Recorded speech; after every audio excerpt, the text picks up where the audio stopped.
As a babysitter, what was your okay? That's the last time I babysit for this family moment. I was asked to babysit for a friend's relative. I was told that I would be looking after a 7-year-old and a 5-year-old, and they were calm, easy kids. I said, sure, no problem. Famous last words. I get there, and the mom just hauls her ass out the door, yelling at me over her shoulder that she would be back in 5 hours. Now here comes the WTF moment. Remember how I mentioned I was told there were 2 children? Yeah, no, there was not. In fact, there were 5 times as many children. Yes, you read that right. That woman took off and never said a word about the fact that there were more of them, leaving me to look after 10 fucking children. Several sets of twins, all under the age of 7. There were 3 or 4 sets of twins, and they were like 10 to 11 months apart, and then there were the babies. Honestly, I can't remember anything but the rage and anger I felt. So there I was, stuck with 10 children. I tried calling the mother, but she kept sending me to voicemail. I was so angry, I was ready to call children's services. The children were all around, screaming for whatever reason. So I said, fuck it, I'm in it to win it. I went to make them something to eat. I changed the diapered ones, pottied the older ones, and then let them go play in the backyard for a while.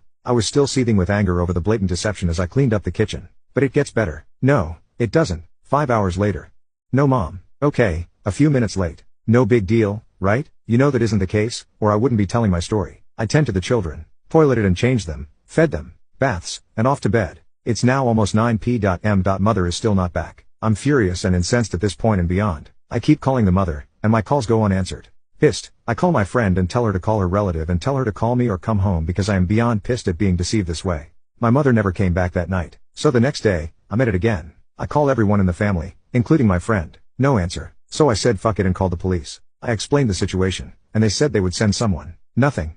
I spent the next day looking after a tribe called Quest and could get no one to relieve me. I was so angry, I couldn't see straight. These children were just a handful. I remember screaming at them to sit down somewhere, and the neighbor heard and came over. I explained the situation to the neighbor. What the neighbor said next shocked me. Oh, she does this all the time, said the neighbor. She lies about how many kids she has because no one would ever agree to look after that many children. The neighbor glanced at me. You know, she might not come back for a few days, they said. She does this so much, no one will watch her children anymore. I couldn't say a word. I ended up stuck with these children for nearly 5 days. I called the police and children's services and made it clear that either they send someone to deal with the situation or I am leaving and the children are on their own. I didn't really mean that. I was just angry that no one is helping me, and I am sick and tired of being there with them. So after 10 minutes passed forever, a cop finally drags their ass over and makes an appearance. There was this lady with them, and they came in to talk to me. In the meantime, I was still tending to children. It wasn't their fault. It wasn't until the children were being loaded into a van that their mother finally decided to make an appearance. She saw the police cruiser and the van and literally freaked out, screaming at them to stop. They ignored her and kept loading the children into the van.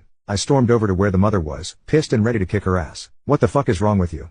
I shouted at her. I've been stuck here with your children for damn near 5 days when you said you would be back in 5 hours. And you can bet your ass you will be paying